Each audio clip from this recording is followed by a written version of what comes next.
कमलायतलोचन लोकपते विजयी भव वेङ्कटशैलपते सचतुर्मुख षण्मुख पञ्चमुख प्रमुखाखिल दैवतमौलिमणे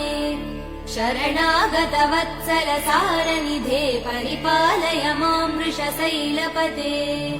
अतिवेलतया तव दुर्विषहैयनुवेल कृतैरपराध सदैः हरितं त्वरितं वृषशैलपते परया कृपया परिपाहि हरे अधिवेङ्कटशैलमुदारमते जनताभिमतादिकदानरतात् परदेवदया गदितान् निगमै कमलादयितान् परं कलये